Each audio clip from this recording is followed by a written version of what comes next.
전능하사 천지를 만드신 하나님 아버지를 내가 믿사오며 그의 아들 우리 주 예수 그리스도를 믿사오니 이는 성령으로 잉태하사 동정녀 마리아에게 낳으시고 본디오 빌라도에게 고난을 받으사 십자가에 못 박혀 죽으시고 장사한 지 사흘 만에 죽은 자 가운데서 다시 살아나시며 하늘에 오르사 전능하신 하나님 우편에 앉아 계시다가 저리로서 산 자와 죽은 자를 심판하러 오시리라.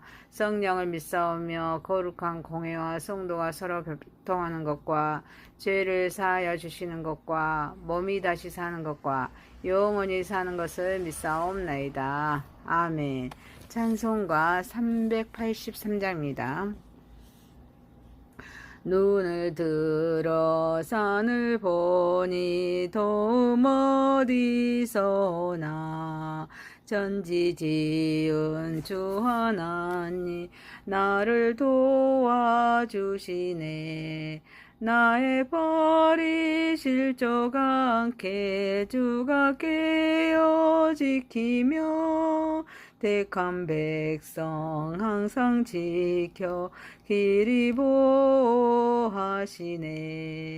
도우시는 하나님이 내게 그늘 되시니 낮의 해와 밤의 달이 너를 상치 않겠네.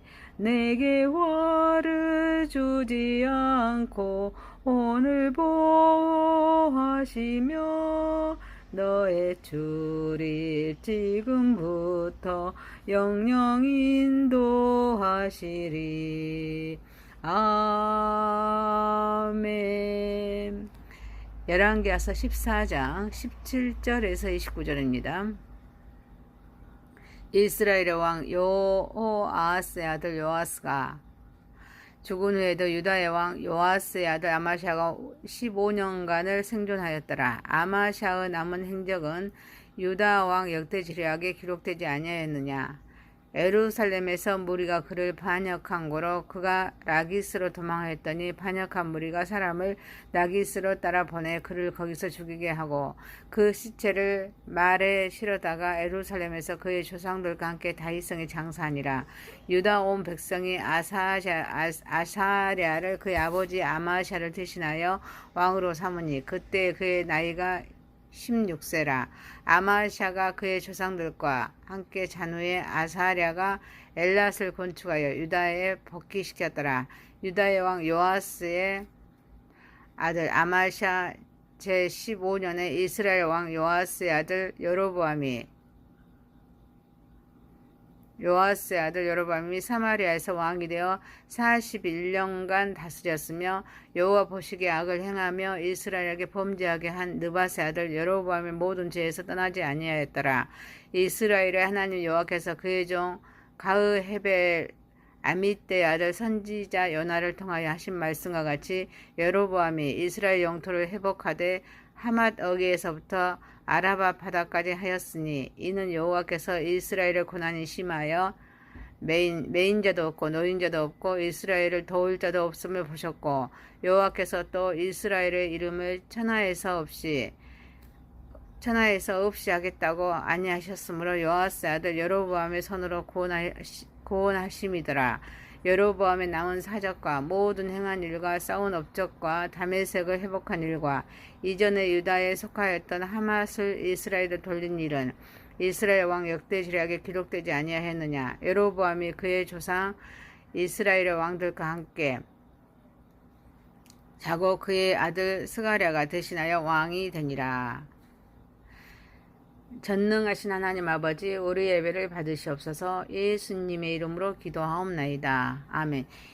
열왕기하서 14장 17절에서 29절입니다. 이스라엘을 도우신 하나님이란 제목입니다. 첫 번째, 하나님께서는 기뻐하시는 삶을 삽시다. 하나님께서 기뻐하시는 삶을 삽시다. 북이스라엘 왕 여호아스의 아들 요아스가 죽은 후에 유다의 왕 요아스의 아들 아마샤가 15년간을 생존합니다. 그런데 예루살렘에서 무리가 그를 반역하자 그가 라기스로 도망하였더니 반역한 무리가 사람을 라기스를 따라 보냅니다. 그래서 그를 거기서 죽입니다. 그래서 아사랴를 그의 아버지 아마샤를 대신해서 왕으로 삼습니다. 그는 엘랏을 건축하여 유다에 복귀시키십니다. 아마샤는 요아스가 죽은 후에도 15년을 더 생존합니다. 북이스라엘의 요아스죠. 죽은 후에도 15년 생존합니다. 하지만 무리가 반역함으로써 라기스로 도망치다가 죽습니다. 아마샤는 에돔과의 전쟁에서 승리한 후에 교만해집니다. 그래서 이스라엘 왕 요아스에게 도전했지만 크게 패하고 말았습니다. 이에 따라서 백성들 사이에서 반감이 커졌습니다. 결국 반란이 일어납니다. 그래서 비극적인 최후를 맞습니다. 사람은 오래 사는 것이 중요한 것이 아닙니다. 내용이 얼마나 알차고 진실한가에 달려 있을 줄 믿습니다. 사람의 삶의 길이보다는 그 삶의 질, 그 삶의 진실성이 더 중요한 줄 믿습니다. 전도서 7장 1절에 말씀하십니다. 좋은 이름이 좋은 기름보다 낫고 죽은 날이 출생하는 날보다 나으며 라는 말씀입니다. 이는 삶의 길이보다는 그 삶이 얼마나 의미 있고 진실한가가 중요한지를 말합니다. 우리의 신앙인은 하나님의 목적을 깨달아서 얼마나 하나님을 기쁘시게 하였는가, 이게 중요합니다. 미가서 6장 8절에서 말씀하십니다. 사람아, 주께서 선한 것이 무엇임을 네게 보이셨나니 여호와께서 내게 구하시는 것은 오직 정의를 행하며 인자를 사랑하며 겸손하게 내 하나님과 함께 행하는 것이 아니냐라고 말씀합니다. 구원을 계획하신 하나님께서 기뻐하시는 삶은 정의를 행하고 인자를 사랑하고 겸손하게 하나님과 동행하는 삶이라고 말씀하십니다. 그래서 자기 중심적인 삶을 하나님이 기뻐하시는 삶으로 바뀌어야 될 줄 믿습니다. 사랑하는 성도 여러분, 하나님을 위하여 믿음으로 선택한 고난의 길은 영광으로 이기고 이를 기꺼이 감내하면서 하나님의 나라를 세우고 확장하는 삶을 살아가는 저와 여러분이 되시길 소망합니다. 두 번째입니다. 외적인 것보다 내적인 신앙에 더 치중합시다. 유다의 왕 요아스 아들 아마샤 제15년에 이스라엘 왕 요아스 아들 여로보암이 사마리아에서 왕이 되어 41년간 다스렸습니다. 여호와의 보시기에 악을 행하여서 이스라엘의 범죄하게 한 느밧의 아들 여로보암의 모든 죄에서 떠나지 아니하였습니다. 여로보암 2세는 북이스라엘의 왕국의 중요한 인물입니다. 41년의 통치 동안 그 이스라엘의 새로운 전성기를 이끄는 그런 왕이었습니다. 이스라엘은 경제적으로 군사적으로 또 큰 번영을 누렸습니다. 그의 여로보암 2세의 그 업종 중에 하나는 잃어버린 영토를 회복하였습니다. 이스라엘의 경계를 확장한 것입니다. 이는 솔로몬 시대의 영토를 다시 회복한 확립한 것으로 볼 수 있습니다. 그러나 성경 하나님 말씀이죠. 구약과 신약으로 이루어졌습니다. 구약이 39권, 신약이 27권, 66권입니다. 장수로는 1189장이죠. 이 성경은 여로보암 2세를 긍정적으로 평가하지 않습니다. 그 이유가 무엇입니까? 그것은 그 여로보암 1세처럼 그 이스라엘 백성을 우상 숭배와 죄로 이끌었기 때문입니다. 이는 하나님께서 외적인 그런 성공보다는 내적인 신앙과 순종을 더 중요하게 여기시기 때문입니다. 우리는 외적인 것보다 내적인 신앙에 더 치중해야 될 줄 믿습니다. 구원을 완성하신 예수님께서도 마태복음 23장 25절 26절 말씀하십니다. 바리새인에게 외적인 깨끗함보다 내적인 깨끗함을 강조하셨습니다.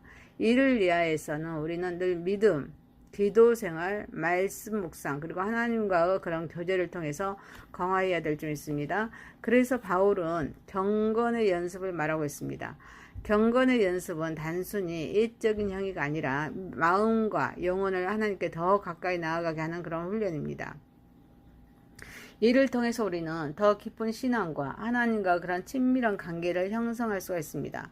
그리고 이런 내적인 것이 교회나 소그룹 모임에 참여하여서 다른 신앙인들과 교제하고 서로의 신앙을 격려하고 지지함으로써 예수님이 세운 교회를 통하여서 하나님의 나라가 세워지고 견고해지며 이제는 전도함으로써 하나님의 나라가 더 확장해야 될 줄 믿습니다. 사랑하는 성도 여러분, 우리는 내적인 내적인 능력으로 전도하면서 형제를 사랑하고 돕는 자의 삶을 통하여서 하나님 나라를 세우고 확장해가는 저와 여러분이 되시기를 소망합니다.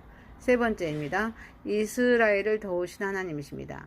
이스라엘의 하나님 여호와께서는 그의 종 가드헤벨 아미떼의 아들 선지자 요나를 통하여서 하신 말씀과 같이 여로보암이 이스라엘 영토를 회복하되 하맛 어귀에서부터 아라바 바다까지 회복합니다. 이는 여호와께서 이스라엘의 고난이 심하여 매인자도 없고 노인자도 없고 이스라엘을 도울 자도 없음을 보셨습니다. 여호와께서 또 이스라엘의 이름을 천하에서 없이 하겠다고 아니하셨습니다.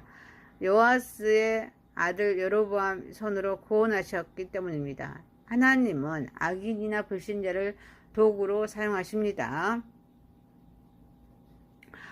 하나님의 일이라고 해서 반드시 선한 자를 통해서만 성취되는 것은 아닙니다. 그래서 여로보암 2세는 악한 사람이지만 그를 통해서 이스라엘을 도우십니다.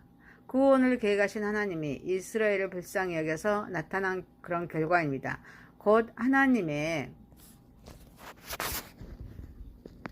그런 은혜입니다. 느부갓네살 왕의 경우를 봅시다. 하나님께서는 그를 통해서 바벨론의 강력함을 드러내셨습니다. 그래서 결국 그 느부갓네살의 하나님만이 참 신임을 인정하게 하셨습니다. 또한 고레스 왕을 통해서 이스라엘 백성을 포로에서 행하신 것은 하나님의 놀라운 섭리, 하나님의 계획의 그런 일환이었습니다.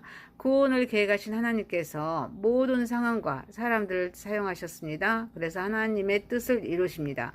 특히 우리의 이 일을 초월하는 방식으로 일하십니다. 하나님의 계획은 항상 선하고 완전합니다. 그래서 이 때문에 우리는 하나님의 주권을 인정하면서 우리의 일이 하나님의 은혜임을 고백하면서 또 하나님을 신뢰하면서 하나님을 의지하면서 맡기는 삶을 살아야 될 줄 믿습니다. 사랑하는 성도 여러분, 우리는 이방인이 우리가 구원받은 것은 하나님의 은혜인 줄 믿습니다. 그래서 기회가 주어졌을 때마다 우리는 더 감사하면서 더 주님을 기쁘시게 하는 삶을 살아가는 저와 여러분 되시기를 소망합니다. 열왕기하서 14장 17절에서 29절이었습니다. 이스라엘을 도우신 하나님이십니다. 하나님께서 기뻐하시는 삶을 삽시다. 일적인 것보다 내적인 신앙이 더 치중합시다. 이스라엘을 도우신 하나님이십니다. 전능하신 하나님 아버지, 하나님을 위하여 믿음으로 선택한 고난의 길은 영광으로 여기고 이를 기꺼이 감내하면서 하나님의 나라를 세우고 확장하는 삶을 살아가게 하옵소서. 내적인 영적 능력으로 전도하면서 형제를 사랑하고 돕는 자의 삶을 통하여서 하나님의 나라를 세우고 확장하며 살아가게 하옵소서. 우리는 하나님의 주권을 인정하면서 모든 일에 하나님의 은혜임을 고백하면서 하나님을 신뢰하고 하나님을 의지하면서 맡기는 삶을 살아가게 하옵소서. 이방인이 우리가 구원받은 것이 하나님의 은혜임을 감사합니다. 기회가 주어질 때 더욱더 감사하면서 더욱 주님을 기쁘시게 하는 삶을 살아가게 하옵소서. 예수님의 이름으로 기도하옵나이다. 아멘. 하늘에 계신 우리 아버지의 이름이 거룩히 여김을 받으시오며 나라의 마옵시며 뜻이 하늘에서 이룬 것 같이 땅에서도 이루어지이다. 오늘날 우리에게 일용할 양식을 주옵시고 우리가 우리에게 죄 지은 자를 사하여 준 것 같이 우리의 죄를 사하여 주옵시고 우리를 시험에 들게 하지 마옵시고 다만 악에서 구하옵소서. 대개 나라와 권세와 영광이 아버지께 영원히 있사옵나이다. 아멘.